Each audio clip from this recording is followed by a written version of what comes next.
tardes, muy bienvenidos a Economía para Todos. Hoy es ya sábado 10 de enero y tenemos muchísimos asuntos que contarles. Por ejemplo, ese acuerdo al que llegó Sánchez con RC, que el viernes ayer nos explicó la ministra de Hacienda, a su manera, claro, después hay que empezar a interpretar.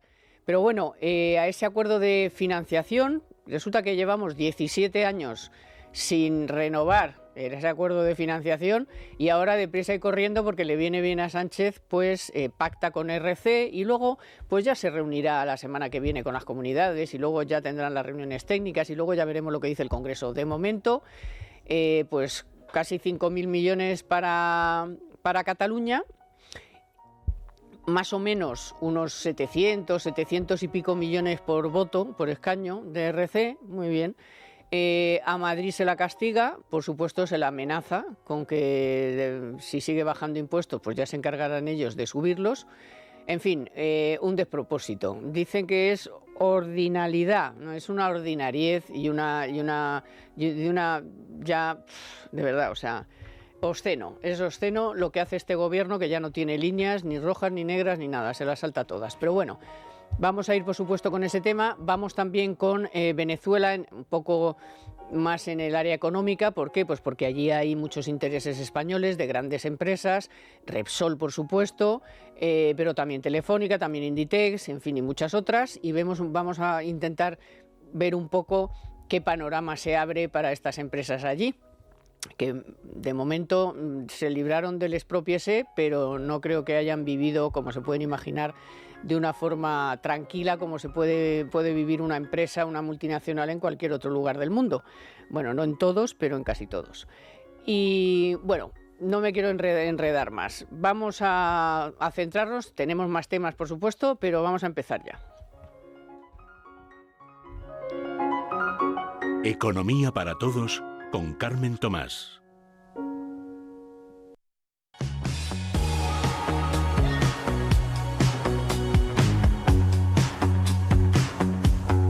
Bueno, yo hoy con dos compañeros de la casa ya de muchos años, conmigo, ¿verdad?, aquí en Economía para Todos, intentando explicar las cosas que pasan sin mayor interés que el que se entere la gente de qué va esto. Domingo Soriano y Luis Fernando Quintero. Aquí estamos, muy placer, buenas, como siempre. Bueno, pues tal les contaba, o sea, después de 17 años les han entrado las prisas y por supuesto le ha entrado la necesidad de los votos para cualquier cosa, porque RC ha dicho que el presupuesto no, eso no, ya veremos, o sea, que encima que le damos la pasta, encima ni siquiera asegura que le vaya a aprobar los presupuestos. Pero bueno, esto es lo que tiene Pedro Sánchez. Estuvo gracioso porque dijo, bueno, fantástico, 4.700 millones, casi 5.000, ¿cómo me los vas a dar? ¿De dónde los vas a sacar? Bueno, ya veremos. Bueno, pues hasta que no me lo enseñes, show me the money, no te voy a apoyar los presupuestos. Bueno, pues como es lógico, saldrá de más deuda o de más impuestos o de menos gastos. No, eso no. Mejor más impuestos o más deuda. Bueno, y de menos gasto para otras partidas del presupuesto.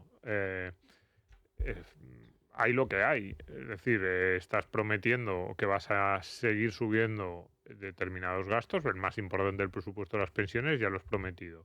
Le prometes a las comunidades autónomas, a todas, que les vas a dar más dinero, que sería casi la segunda partida del presupuesto, por las transferencias, depende de cómo lo midas y incluyes si eso es la parte. Pero bueno, sí, podríamos decir del núcleo de lo que recauda el Estado central, pues dices, esa transferencia que va directamente, esa parte del IRPF o del IVA que va a las comunidades autónomas, pues también les estás prometiendo que les vas a dar más, pues te va a quedar menos para el resto. El montante en intereses también te está subiendo, con lo cual la parte dispositiva del presupuesto, la parte que va a los ministerios, pues es menor. Pues para otro tipo de políticas públicas, pues será menor. A mí no es que me duela mucho eso. A mí lo que me gustaría es que lo que digamos, si sobra, por así decirlo, o si tienes una... Yo no quiero que se suba el presupuesto de los ministerios, sino que lo que digo es, si tienes margen, baja los impuestos. Pero no, este gobierno, efectivamente, cualquier nuevo incremento de recaudación, y están siendo muy importantes porque han subido muchos impuestos, va a determinadas partidas de gasto. Pero luego no nos asombremos. Por ejemplo, este gobierno dice, voy a lanzar política de vivienda. Pues si no tienes presupuesto. Voy a lanzar... Pero no digo que no tenga presupuesto porque no tiene los presupuestos aprobados, sino no tienes dinero.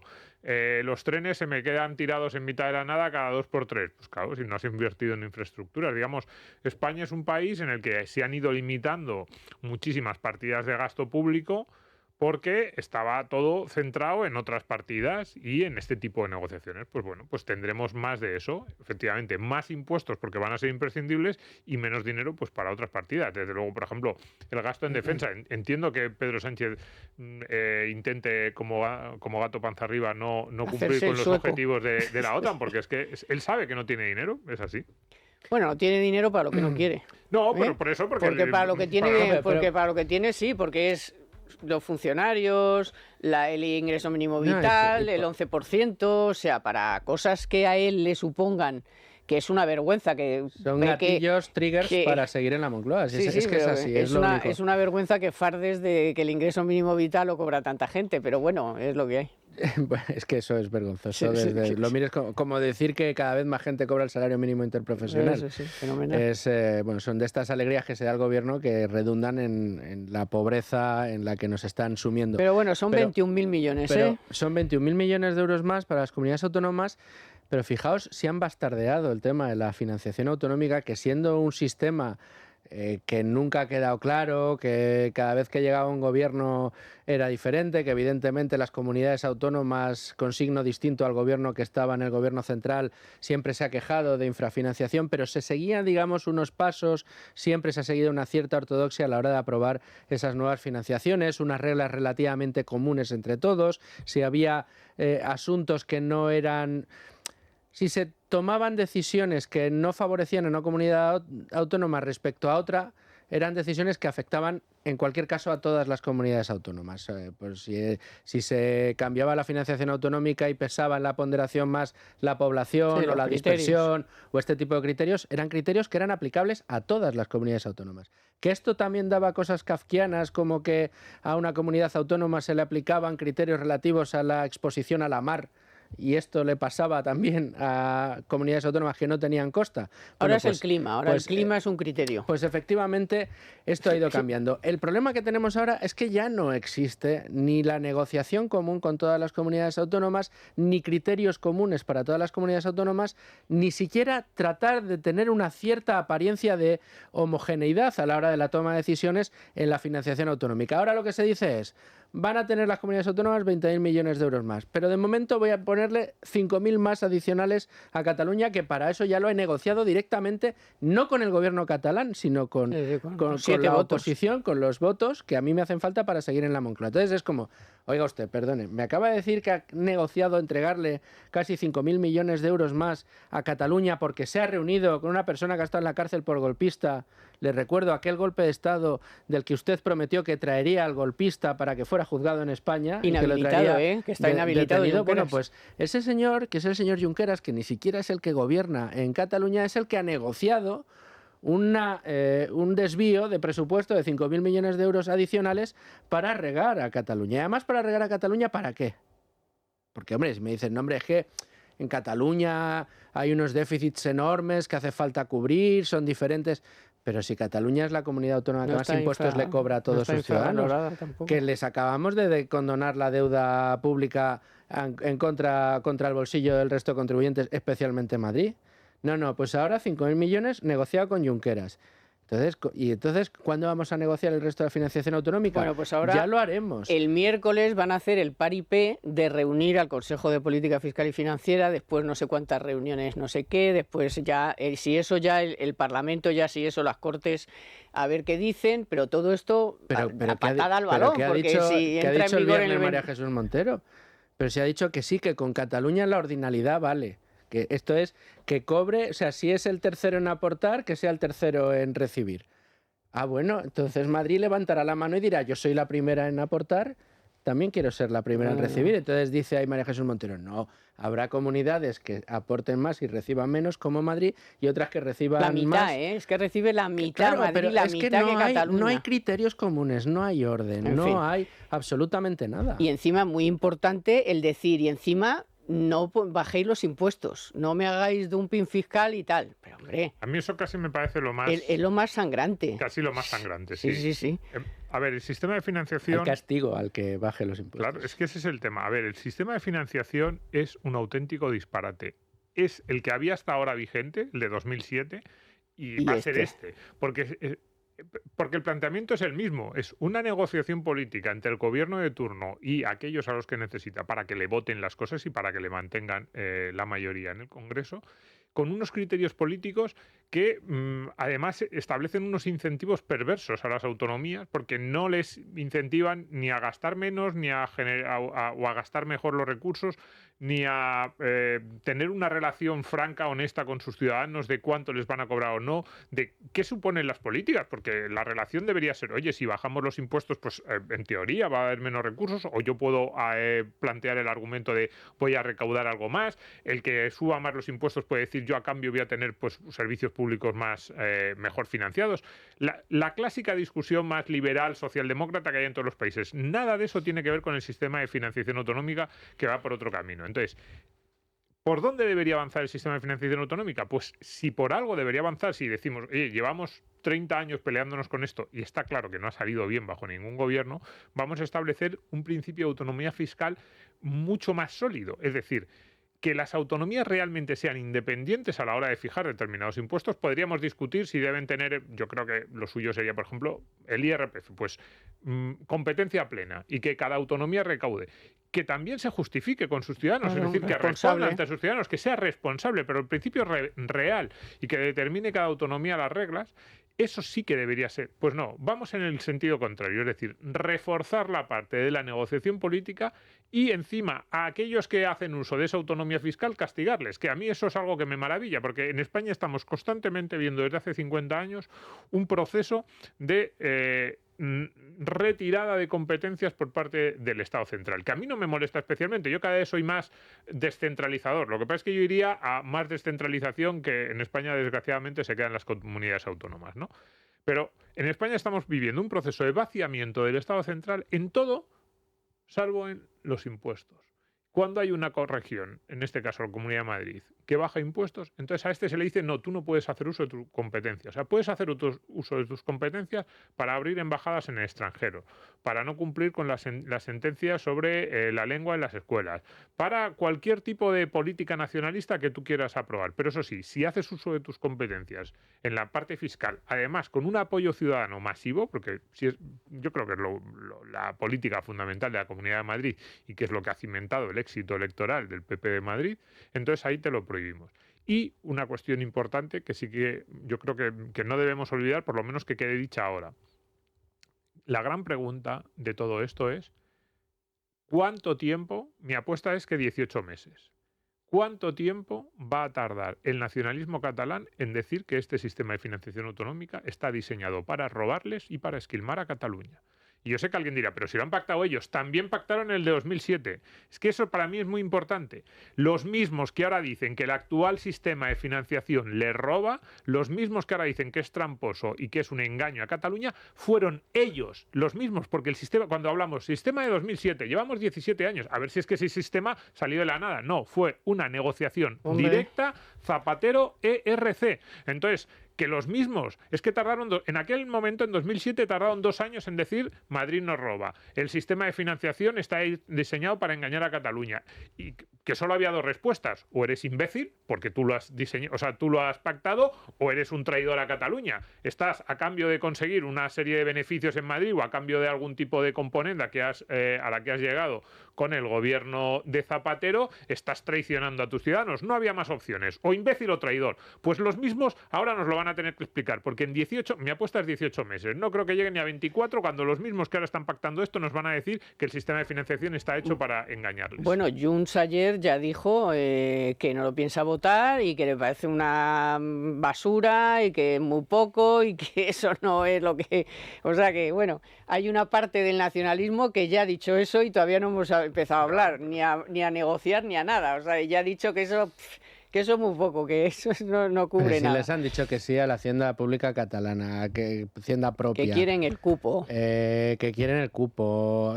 Le han dicho que sí a todo, pero al mismo tiempo, como no termina de concretar, claro. Como ayer, sí, te doy 5.000 millones, ¿cómo me los vas a dar? Ya veremos. No. A mí me lo concretas, ¿no?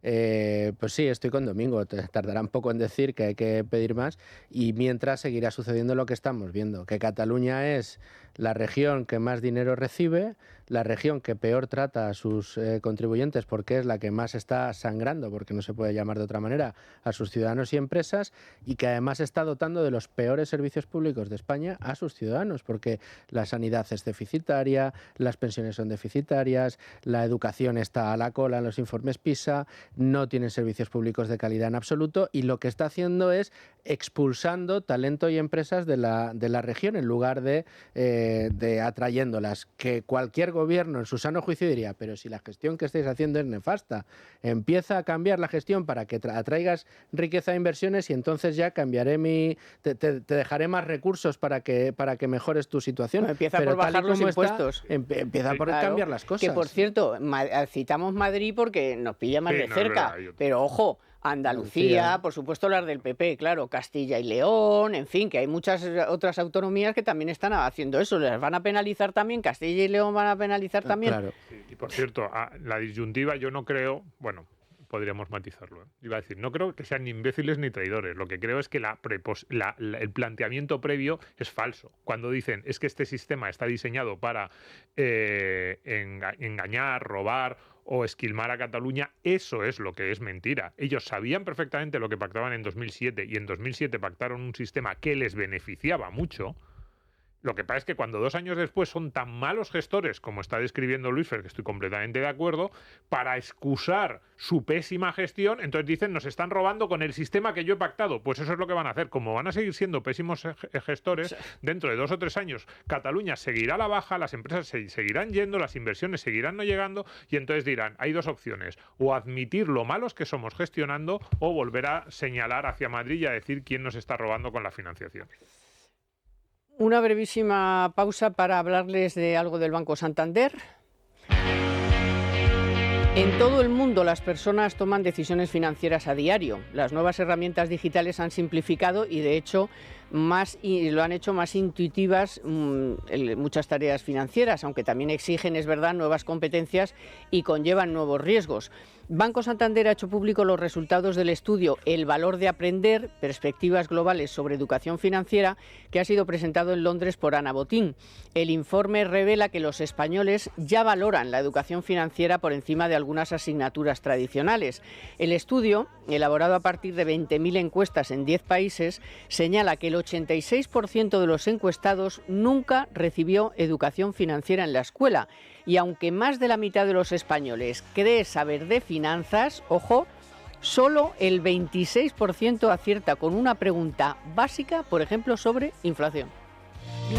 Bueno, un apunte, yo creo que es básico que hagamos un apunte sobre la situación de la empresa española en Venezuela. Es verdad que está todo por hacer, todo son perspectivas, todo es esperanza, todo es tal, pero bueno, ahí hay un montón de empresas españolas que lo han pasado bastante regular, que ahora, sobre todo Repsol, pues bueno, tiene mucho que decir porque es una importante empresa extractora de petróleo y también de refinar, porque hay que decir que el petróleo de Venezuela es una basurilla. Luego hay que adornarlo y hay que refinarlo y para que sea vendible y sobre todo usable. Pero bueno, un apunte, que ¿cómo veis la situación o cómo puede acabar esto para estas grandes empresas españolas, no solo para el petróleo, para Repsol? A ver, evidentemente yo soy más optimista ahora que hace un mes con la situación venezolana, imagino que como casi todos, sí. Y en general, ya no solo Venezuela, incluso si ampliamos un poco más, yo creo que digamos, lo que está ocurriendo en Latinoamérica, se intuye una de las grandes oportunidades de crecimiento para algunas de esas grandes empresas españolas, y eso tendría muchas derivadas muy interesantes para el conjunto del país. Es decir, si realmente se consolida en Sudamérica gobiernos algo más sensatos en la parte económica, pues evidentemente en Venezuela no sabemos nada, ni lo que se va a consolidar, pero sí que a peor es difícil que vayan, ¿no? Peor no puede ser. Si Milei consigue estabilizar la situación argentina definitivamente, si en Chile Kast si todo eso empieza a sumar, yo creo que las empresas mejor situadas de entre las grandes europeas para aprovecharse de ese nuevo mercado, efectivamente son las españolas, por muchas razones, razones histórico-culturales, pero también porque ellas fueron las que primero lo intentaron en los años 90. Algunas salieron muy mal, Sí. cuidado, algunas... Perdemos YPF ¿no? en Argentina. Tuvo que Sí, seguir sí. tarifando. Pero yo creo que hay una buena oportunidad. A las empresas españolas grandes siempre les ha costado, no a todas, pero ha habido muchas a las que les ha costado pues buscar nuevos mercados, competir con algunas otras empresas europeas. Siempre se han quejado de que en España no tenían tamaño, de que la internacionalización les resultaba compleja, de la financiación, incluso del acceso a capital. Cuando Ferrovial hace unos años decidió irse de la bolsa española, una de las razones que dijo fue, oiga, que es que desde España es muy difícil acceder a jugar en las grandes ligas, por así decirlo. Pues si hay un espacio, digamos, hay una región del mundo en donde por ahí las cosas se igualan mucho, o incluso nosotros vamos con ventaja, digo nosotros, las empresas españolas, es Latinoamérica, con lo cual a mí me gustaría ser optimista y pensar que por ahí, dentro de muchas empresas españolas pueden estar pensando el mercado español va hacia o está en un estancamiento, una población cada vez más envejecida, tiene sus problemas, pues en Latinoamérica pueden tener alternativas. Y tanto que pueden tener alternativas. Y Repsol precisamente es la que mejor posicionada está de todos en la situación actual. Pues habrá que ver cómo se desarrollan los acontecimientos, pero bueno, que el mercado ya está descontando esas posibilidades que dice Domingo, está ahí, ¿no? A los 2-3 días de que se produjera la detención de Nicolás Maduro y que Donald Trump se pronunciara diciendo que uno de los objetivos principales era ahora el hacer que carburara, si me permitís el verbo, las infraestructuras de extracción de petróleo y empezar a drenar petróleo y a que los beneficios y esa riqueza empezara a redundar, ¿no?, en el bienestar de los venezolanos, pues ahí quien lleva más de 30 años y quien tiene una posición privilegiada como socio estratégico a la hora de ponerse en marcha con las compañías norteamericanas es Repsol, ¿no? Y esa es una de las bazas más importantes que tenemos ahora. De todas maneras, como que dice, hace poco más de una semana que sacaron a El Maduro 3. de No Caracas. se nos va a olvidar ese día ya. Claro, entonces... No te digo a los venezolanos. Claro, entonces son muy poquitos días, todavía el régimen controla todas las instituciones dentro del país. Mi sensación es que todo lo que estamos diseñando, hablando, conjeturando, no deja de ser una declaración de intenciones. Todavía hay que dar muchos pasos para conseguir que las empresas norteamericanas entren en Venezuela y empiecen a dar grandes cambios y saltos adelante en la reparación de esas infraestructuras. En inversiones, solo PDVSA debe 40.000 millones de euros. Para empezar a hablar, el que quiera invertir ahí tiene que soltar esos 40.000 millones a fondo perdido de momento. Lo que pasa es que luego es verdad que la potencialidad que tiene el mayor yacimiento de petróleo del mundo, las mayores reservas de petróleo del mundo, como son las venezolanas, aunque es verdad que los expertos te dicen, ya sí son las mayores, pero no son tan fáciles de extraer como las de otras latitudes. Me da igual, hace 30 años se extraían 3 millones de barriles diarios y hoy, con toda la tecnología que tenemos, no llegamos a 800.000 en algunos años, con lo cual la verdad que potencialidad hay mucha y las empresas españolas están bien posicionadas. Aparte, muchas veces renunciamos de ponernos medallas, pero hay que decirlo, y hay que decirlo con orgullo, las empresas españolas multinacionales que operan en extranjero, como es Repsol, como es la Gran Banca, como son ingenierías que se dedican a la realización de infraestructuras, son compañías competitivas que son capaces de hacerlo muy bien en todo el mundo, ¿no?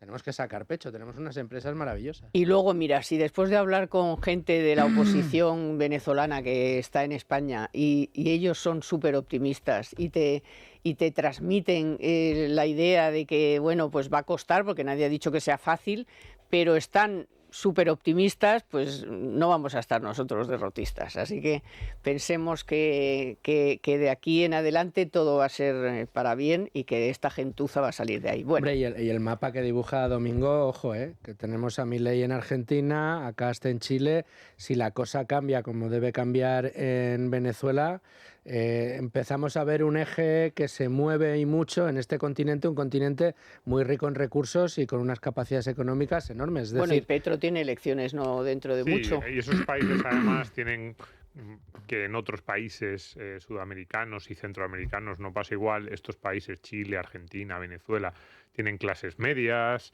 tienen mucha emigración, que es verdad que no están en esos países porque muchos de ellos han salido huyendo, pero que pueden volver o pueden mandar remesas. Digamos que hay una estructura sociocultural que también te facilita las cosas para salir adelante si el contexto político ayuda un poquito. Claro, no es lo mismo un país que dices, no, hacemos las cosas bien, pero tienes un 5% de titulados universitarios, no tienes ningún tipo de industria, no tienes ningún tipo de tradición de gran empresa exportadora. Chile, Argentina, Venezuela, Colombia son los países que más parecían en los años 50-60 que se iban a incorporar al primer mundo. De hecho, muchos de ellos eran primer mundo, eran de los países, eran más ricos que España. Y luego, pues desgraciadamente, por esas políticas socialistas, ultraintervencionistas, fueron perdiendo pie.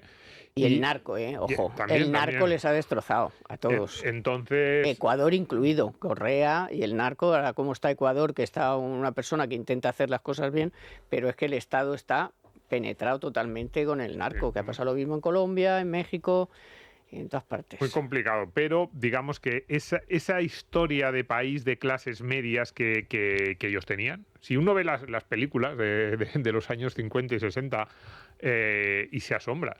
Hay películas españolas en las que eran los actores españoles los que se iban a Sí, Sudamérica claro, a buscar las oportunidades, sentían que allí estaban y el paisaje, cuando había pues unas tomas en una ciudad, era de más clase media y más avanzado. Lujo, directamente. Vamos, de hecho, solo hay que ver las imágenes, ya me estoy yendo a esos países, pero incluso la propia Cuba. Lo que pasa es que Cuba ya sí que no tiene nada de aquello. Pero en Argentina sigue habiendo clase media, tanto en Argentina como emigrados, con posibilidades de, si el país realmente se pone a tirar, de gente formada, a reengancharse, a abrir empresas, a traer inversiones, sí la hay, ¿no? En Chile, en Venezuela. Entonces, por eso yo soy relativamente optimista. Pero es que, claro, hay que hacer las cosas bien y hay que mantenerlo. No puede ser, tienen que ser 10, 12, 15 años para que ese círculo virtuoso coja atracción. Bueno, pues vamos a ser optimistas, porque ya os digo que si la oposición lo es, imagínate nosotros. Muy bien. Bueno, vamos a volver a casa porque estamos con lo de siempre del salario mínimo interprofesional, esa subida que quiere el gobierno del 3,1%, que eso supondría 1.900 euros de coste mensual por trabajador para la empresa, porque esto no lo paga Yolanda Díaz, lo pagan las empresas. Ya estaríamos hablando de por encima del 60% del sueldo medio, eso que se le cae de la boca todo el rato a Yolanda Díaz. Bueno, pues ya en casi todas las provincias españolas estaríamos por encima del sueldo medio. Y casi del sueldo más normal ya en España. No se llama normal, pero bueno, todo el mundo lo entiende. El sueldo más habitual, digamos. El modal. Bueno, no sé cómo veis esta negociación. Parece que los empresarios no quieren ni oír hablar de otra subida de este tipo. Y además es que esto hay que contrastarlo luego con las cifras del paro y del empleo. O sea, pero vamos a ver que en términos de empleo estamos peor que hace 12 años. Por más que se les llene la boca con los millones de cotizantes, yo no me canso de explicarles que, según ellos mismos, un cotizante no es un trabajador. Es una necesidad que tienes cuando haces algo y puedes hacer varias cosas. Entonces eres varios cotizantes. Entonces no es un cotizante, un trabajador, no son 22 millones de seres humanos con sus nombres y apellidos, son X millones más todos los que todos los días nos dan de alta, o cada mes te dan de alta, o cada 15 días, o te dan de alta y luego, en fin, que es una milonga tanto lo Pero del paro no lo quieres como entender. lo del empleo. Es que no lo quieres entender bien, Carmen. Sí, lo entiendo Que perfectamente porque lo he leído en un papel del propio Ministerio de Seguridad Social. Lo que tú haces firmando altas y bajas de cotizaciones de seguridad social es crear mucho empleo. Ah, sí, claro, los 22 millones, no sé cuántos. Soy una creadora de empleo. Eres una creadora, sí, como yo, así. de puestos de trabajo y de empleo. No, bueno, pero es que lo de Yolanda Díaz, dices, hay que mirarlo comparándolo con los datos del paro. Ojalá pudiéramos mirarlo de verdad bien con los datos del paro. Ojalá la creación de empleo correspondiera con Sí, la claro, creación de pero cotizaciones a la Seguridad Social, todo cosa que no todo sucede. mentira. Ojalá supiéramos exactamente cuántos fijos son realmente fijos, cuántos fijos discontinuos realmente están en inactividad y supiéramos observar cuál ha sido el impacto en cada una de las oleadas a las distintas subidas del salario mínimo interprofesional, porque esta última lo que ha hecho, y atención porque el dato yo creo que es muy importante, es elevar un 3% los costes salariales y según las cuentas que leemos en Libre Mercado, lo que supone es que cualquier empleador que necesite emplear a alguien tiene que pagar por esa persona un mínimo de 1.900 euros Sí, sí, mensuales. 1.900. 1.900 euros mensuales. Por trabajador. Quiero pensar, Carmen, no sé, me consta que hay muchísimo empresario, pequeño y mediano y autónomo, que te escucha cada fin de semana. Piensen, todos los que nos escuchan, que para contratar a la próxima persona que necesiten, porque, oye, se les ha abierto un nuevo modelo de negocio, porque necesitan una persona más, porque no son capaces de llevar el día a día de la oficina y tienen que contratar a alguien. Imagínense las cuentas que tienen que hacer para saber que son 2.000 euros prácticamente todos los meses contratar a esa persona. Es una persona que tiene que generar una productividad mínima de 24.000 euros al año. Y si Toda la gente en un comercio, es capaz de producir 24.000 euros al año solo en para una justificar su mercería salario. en una mercería para sacar 24.000 euros por persona, vamos, solamente para empatar. Ya, pero tú le hablas de esto a Yolanda Díaz y le hablas en chino. No, Para porque ella no tiene nada pero que ver. perdona, tiene informes que se lo dicen y los ha metido en el cajón. O sea, Claro, No, a ver, pero esto es- porque se ha buscado unos expertos que le digan lo que a ella le gusta. no, pero el que decía Pues que no le ese está gusta, despedido. ese está aquí en el cajón metido y no lo ha enseñado. Pero, y cuidado, y esto no lo decimos solo nosotros. No, que eso. Pero no, un momento, es que en realidad esto lo dice la propia Yolanda Díaz. Vamos a ver. Siempre que pasa esto, la respuesta es la misma. Dicen, no, es que subir el SMI a 1.900 euros no va a destruir empleo o no lo está destruyendo, o fíjate los datos del paro, que efectivamente luego pues habría que ver cuáles son los datos reales de desempleo en España, todo ese tipo de cosas. Pero ese es un argumento bastante absurdo, porque si realmente tú piensas que subir el SMI no tiene efecto en el empleo, ¿por qué lo dejas en 1.900? Claro. ¿Por qué no lo llevas a 3.000, 3.500, 5.000, 4.000 o 5.000? 5.000. Claro. Entonces te miran con cara y dicen, no, claro, dices, tú estás diciendo que subir el SMI no tiene efecto, pero entonces ¿por qué no a 2.500? Si no lo llevas a 2.500 es porque entonces piensas que a 2.500 sí, entonces tú mismo estás implícitamente, cuando lo dejas en 1.900, admitiendo que por supuesto que subir el SMI tiene efectos, tiene una derivada directa en la contratación por los costes. Porque muchas empresas, y esto no es porque no quiera el empresario, sino porque si tú contratando a una persona y con esos costes empiezas a tener o menos beneficios o directamente entras en pérdidas, puede que tengas que cerrar. Tú a lo mejor no quieres, pero una empresa no se puede mantener de forma indefinida con pérdidas o con una bajada de beneficios, porque ya no te van a financiar, no vas a tener recursos con los que sostener tu actividad. Así, esto no es una cuestión de voluntad. Y digo lo de la voluntad porque siempre que habla la ministra lo plantea en estos términos, en términos a veces morales, éticos y a veces de voluntad, de deseo. Y es como, no, que no es una cuestión de deseo, es una cuestión de que cuadren o no cuadren. Entonces, efectivamente, ¿va a suponer el SMI la destrucción del mercado laboral español? No, lo que va a suponer es que para determinados tipos de empleo va a ser mucho más difícil acceder. Vamos a ver, pues a lo mejor en vez de ver determinados tipos de empleo, vemos una maquinita en un restaurante en el que tú ya no tienes un camarero, sino que tienes una máquina y ya hay cadenas de comida rápida. Y las cajas las cajas del cine o del supermercado. Y de ya tiendas de Inditex, tiendas de Uniqlo, que tú Eso ya es verdad, vas sí, a tu sí, caja, pagas tú, sí. vas a tu caja, Y haces pones tú las ahí las devoluciones prendas, incluso, te sí. haces tú tu rollo, te coges la bolsa, pagas la bolsa, los pones ahí las prendas y la misma máquina lo hace todo. Claro, y hay una dependiente Una o que un está un poco dependiente pendiente. donde antes había Pero cuatro. antes había 4. Eso es SMI, claro que eso es SMI, pero bueno. Y el campo y a las empleadas de hogar, Claro. toda la gente que se dedica a la... Perdona, toda la gente que cuidar, a necesita los trabajos de cuidados. escaso valor añadido, Claro. que son, digamos, las personas por las que se supone que Yolanda Díaz pone en Los marcha cuidados, todas estas políticas, pues son las más afectadas precisamente por este tipo de medidas. ¿Por qué? Pues porque son los primeros empleos que se destruyen y en los que más estás dificultando la entrada, la reinserción en el mundo laboral. Y esto es tal cual. Y luego el otro gran tema con el que empezamos el año es con la subida de las cotizaciones y con la subida de los mecanismos estos que nos quieren hacer creer que con eso vamos a solucionar el problema, y resulta que nos encontramos con que no, con que apenas el 70% del gasto en pensiones este año no sé en cuánto estará, pero el año pasado en octubre ya no tenían dinero para pagar y hubo que tirar del presupuesto, es decir, de más impuestos del gasto general. Sí, pero las cotizaciones, que no son cotizaciones, son impuestos, porque es que ni siquiera generan ese derecho que podríamos discutir, es un derecho, no es un derecho, no.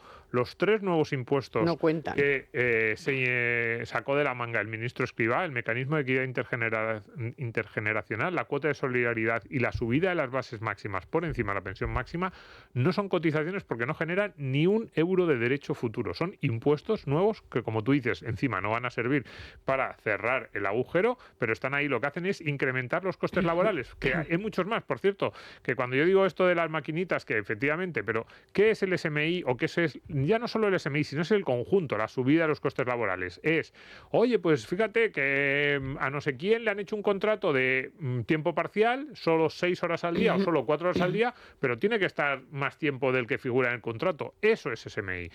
Ese mercado negro o seminegro es que a mí antes me contrataban durante toda la jornada, toda la temporada turística del 15 de marzo al 15 de octubre y ahora me han dicho que es del 1 de abril al 30 de septiembre. Eso es SMI, esos son costes. Claro, la empresa antes decía, bueno, venga, pues desde el 15 de marzo ya empezamos a coger a los que vienen un poquito antes de Semana y por Santa. Tramos, porque le puedes decir, esta semana no vengas. Esta semana no vengas. A inactivo a casa. Claro. Venga, luego la otra semana. Claro. Eso es SMI, esos son costes laborales en un país que además sigue sin mejorar su productividad. Entonces, no nos engañemos, claro que tiene consecuencias, pero eso sí, Tomás, tranquilos, porque ¿Cuerpo? porque yo estoy todavía más tranquilo porque la reforma laboral está ya el grupo de expertos analizando cómo han sido. Entonces, nada, todos tranquilos. Y los expertos, ¿sabes? Pero ¿sabes quién los ha nombrado? Todos 7 tranquilos. expertos, creo que son. 5 el gobierno y 1 UGT y otro comisiones. Muy así bien, que ya pues está. nada, ya estamos ya está todo No arreglado. hay ningún problema. Ya está sin todo problemas. arreglado. Bueno, algo parecido pasa con, quiero decir, estábamos hablando del empleo y tal, por supuesto, con las pensiones, esto que estamos contando, y sin embargo, no nos damos cuenta de que aquí estamos parcheando continuamente y ya en Europa varios países hemos leído a domingo lo que ha hecho Suecia, pero ahora se suma a Países Bajos también. Y Alemania, que ha tomado una medida que aquí nos han vendido un rollo macabeo con lo de la gente, los jubilados que quieren seguir trabajando, que en Alemania les están dispuestos a darles hasta 24.000 euros libres de impuestos para que sigan trabajando, y en Países Bajos pues ya de la pensión garantizada nada, se abre un periodo transitorio. Bueno, igual vosotros lo sabéis mejor porque no sé si es parecido al de Suecia o...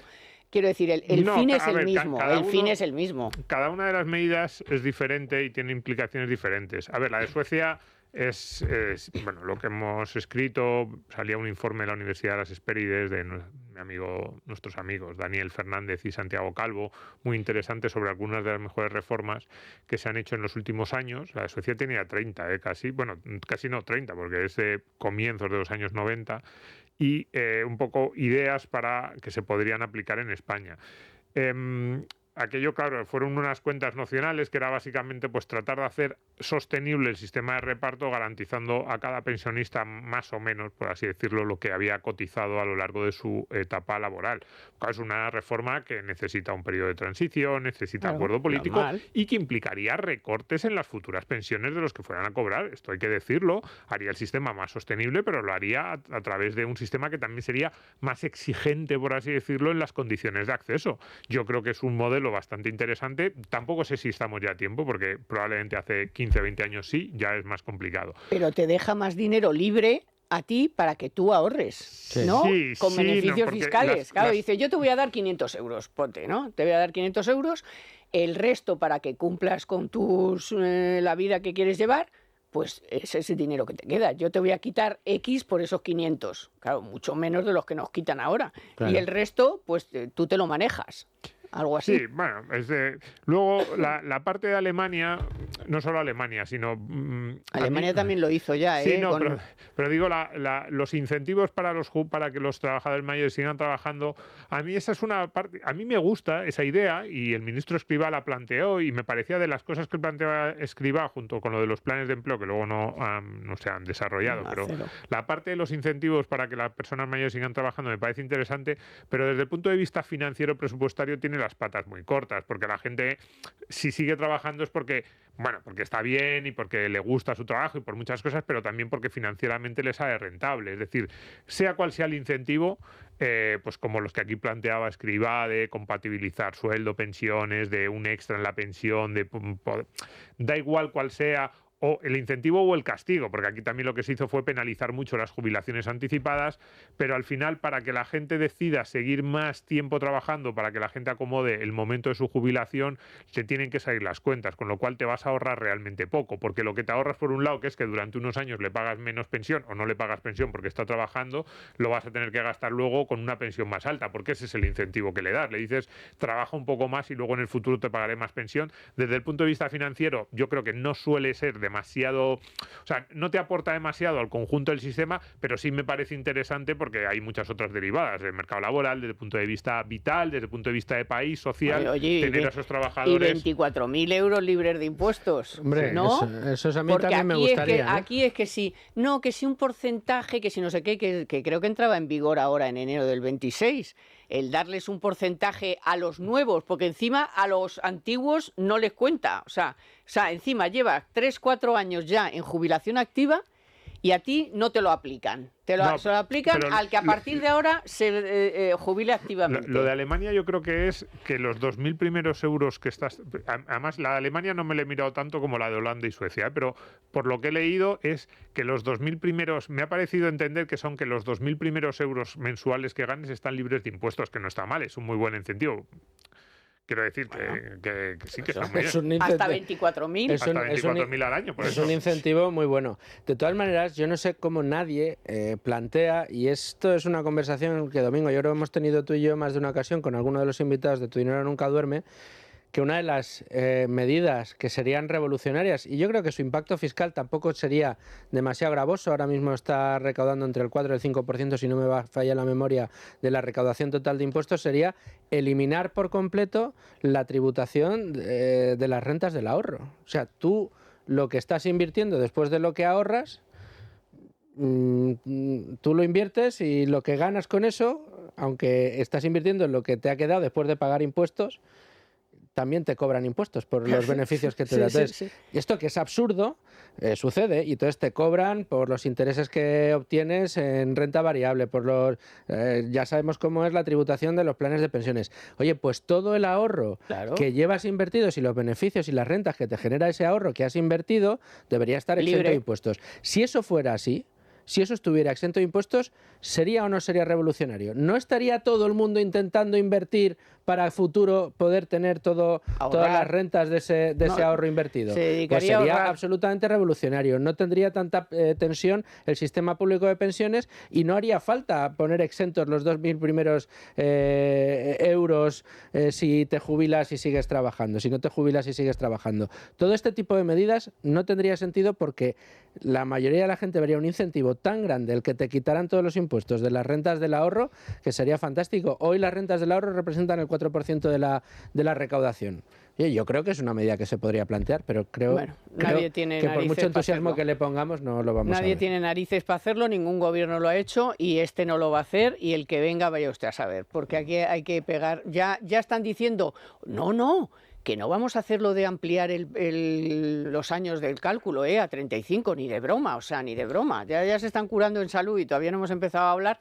Bueno, vamos, Víctor, con la noticia de la semana de Telefónica. En Economía para Todos, la noticia de la semana con Telefónica. Fíjense, el 67% de los residentes nacidos fuera de España afirma haber afrontado trabas burocráticas para acceder a un empleo. Una percepción similar se observa en el del tejido productivo. 3 de cada 4 empresarios y autónomos, es decir, el 75%, declaran haber enfrentado obstáculos administrativos a la hora de contratar personal de origen extranjero. Es el primer sondeo dual orientado a medir la inclusión laboral de la población migrante. Lo ha realizado, ha sido coordinado por el Foro Regulación Inteligente. España ha recibido 2,5 millones de inmigrantes en los últimos 4 años. En este contexto, la existencia de barreras administrativas no es un asunto menor. El paro entre la población foránea es un 64% superior al de los trabajadores nacionales. Es una brecha que podría continuar ampliándose si se adoptan reformas adecuadas, ya ven que sobre todo quitando trabas burocráticas.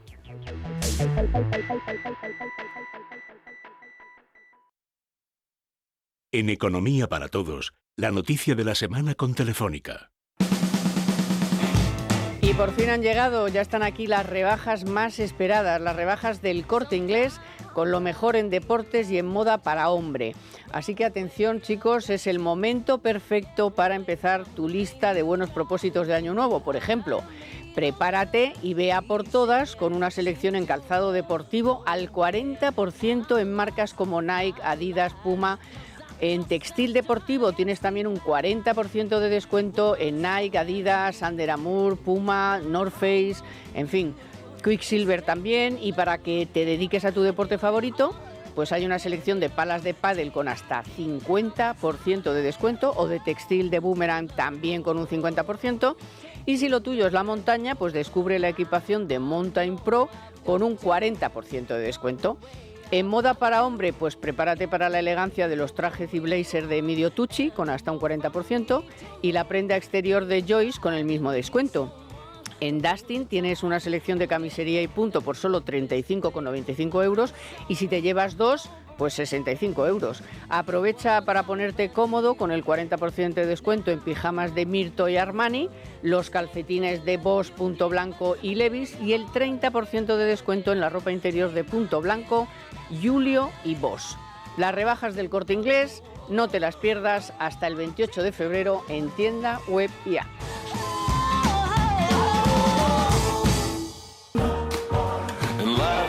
Y el último asunto que pongo encima de la mesa es, chicos, esta manía del gobierno de tutelarnos. Ahora resulta que los créditos al consumo, ellos nos tienen que explicar y tienen que decirle a los bancos cuánto me pueden dar y a qué tipo de interés, porque como yo soy idiota, básicamente, en principio, pensado por ellos, es que yo me endeudo a lo bestia, no soy capaz de medir mi capacidad de endeudamiento y como el endeudamiento en crédito al consumo, que es otra de las razones por las que también está aumentando el consumo privado, es porque estamos consumiendo a crédito, que estamos en datos de 2007, señores, pues nos tienen que tutelar porque no somos capaces nosotros por nosotros mismos de darnos cuenta de que estamos pidiendo demasiado crédito y a mucho tipo de interés. Pues somos muy malos, muy malos. Somos muy tontos, más que nada creen que somos tontos. Y muy manirrotos y no tenemos conductas adecuadas, entonces tiene que estar ahí el gobierno detrás para decirnos hasta qué punto, no a nosotros, para decirle al sector hasta qué punto nos puede cobrar intereses o no. Esto es como todo, al final pues habrá quien piense, ay, pues fíjate, yo conozco a alguien que se arruinó porque le tiraba mucho de crédito, todo lo compraba a crédito, y de repente se dio cuenta un día de que debía 30.000 euros con unas condiciones leoninas y una cosa horrorosa, y entonces estaba completamente arruinada. Así que me parece muy bien que el gobierno intervenga aquí. Este es el razonamiento que ha hecho una parte muy importante de la población. Claro, que no pensamos nunca en esa persona que se ha quedado alguno de los miembros de la familia en paro, que están prácticamente con economía de subsistencia, que han agotado ya los recursos de ahorro que tenían y que de repente se les fastidia el frigorífico o la lavadora o algún electrodoméstico de los que no puedes pasar sin él. Y entonces dices, pues no tengo manera de poder adquirirlo. Bueno, pues gracias precisamente a este tipo de créditos o de microcréditos o de servicios financieros a muy corto plazo, hay familias, hay consumidores que pueden acceder a este tipo de productos. En esas personas no pensamos. Las personas que utilizan este tipo de productos de manera responsable no pensamos. Siempre pensamos en el que lo usa de manera irresponsable. Y luego en lo que nunca pensamos es ¿y qué pasa si tú pones unos términos a la hora de establecer los límites de intereses que pueden cobrar las empresas por estos microcréditos, si pones unos límites en los que ya le deja de resultar rentable a las empresas ofrecer ese tipo de financiación a corto plazo? Porque tú dices, hombre, si voy a prestar 300 euros a 3 meses, no le puedo poner un interés del 2%, porque el riesgo que estoy asumiendo para esa rentabilidad no me merece la pena. Con lo cual, tienes que poner, evidentemente, intereses mucho mayores. Pues entonces, ¿esas empresas qué harán? Pues dejaré de dar este tipo de créditos. ¿Y qué es lo que sucederá?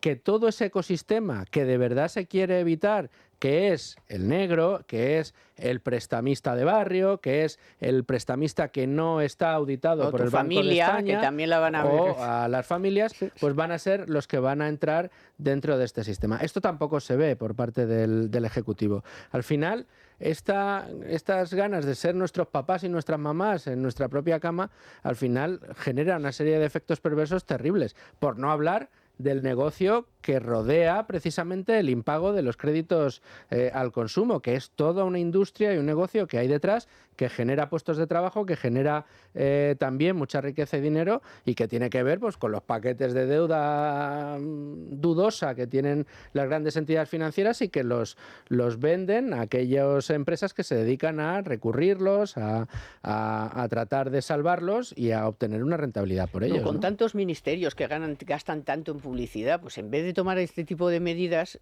informe, ayuda a la gente a ser más responsable, a buscar alternativas. Pero claro, si usted machaca, ahora quieren machacar a los padres que ayudan a los hijos, que es que ya es el colmo. O sea, con mi dinero que ya lo he tributado, que ya lo he ganado, que ya no le puedo dar a mi hijo o pagarle el alquiler del piso, pero tío, que no puede pagarlo porque o no tiene, o está en el paro o su sueldo es ínfimo. Bueno, pues zasca.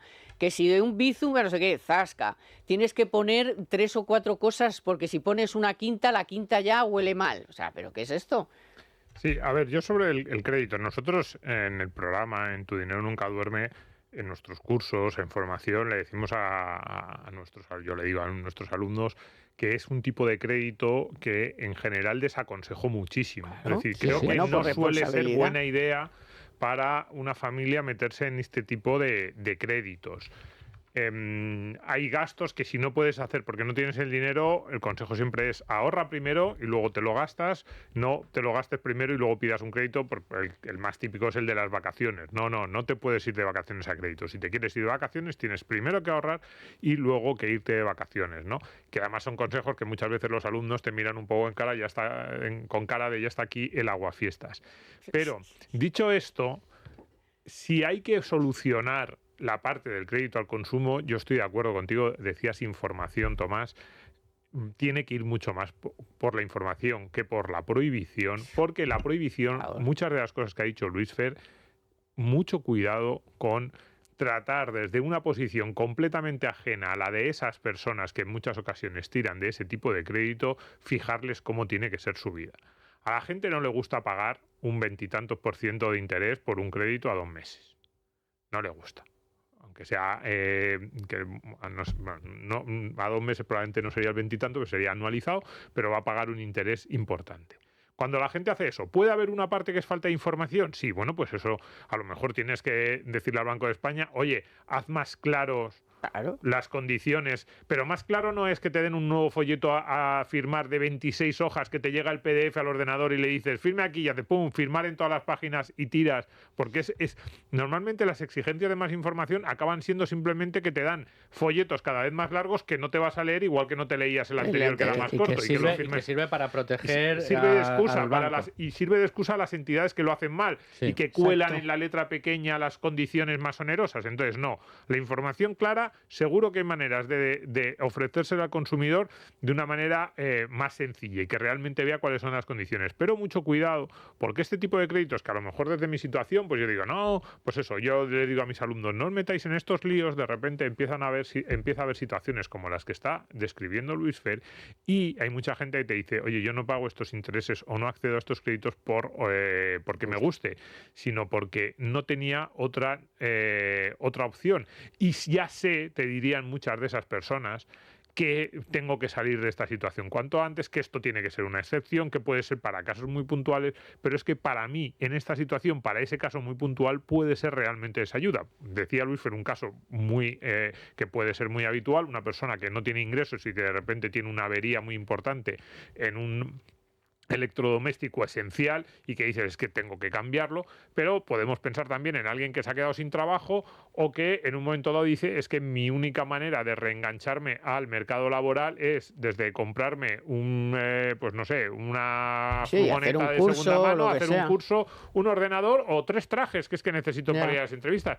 Y realmente le voy a decir yo a esa persona, no pidas un crédito de 1.000 euros porque yo desde mi atalaya exquisita digo, no, es que te van a ir mal las finanzas. Pues le diré, ten cuidado, le diré, infórmate lo mejor posible, pero la prohibición, o sea, ese tipo de machetazos legislativos luego tienen consecuencias de segundo orden muy peligrosas. Pues mira, educación financiera, que como hemos visto antes, mira que nos cuesta intentar que la gente lo entienda, que ya con las preferentes, con todas esas cosas, hay que mirar mucho, no hay que no meterse en historias de las que luego no puedas salir, o sea, es que de verdad.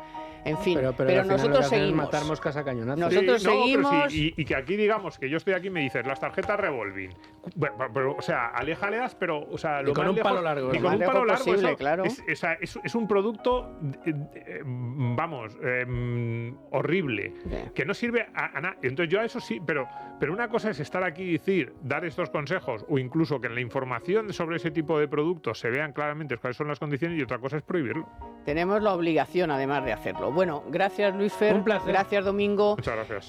Gracias Naya Pertusa en la producción, Víctor San Román a los mandos técnicos y gracias a nuestra compañera María Santos, que esta mañana, de 7 a 8 en Clave Rural, ha contado todo el asunto de Mercosur, porque íbamos a decir nosotros mejor que no haya dicho ella, y si no la han podido escuchar esta mañana, pues ya saben que en el podcast tienen toda la información sobre el acuerdo de Europa, la Unión Europea con Mercosur.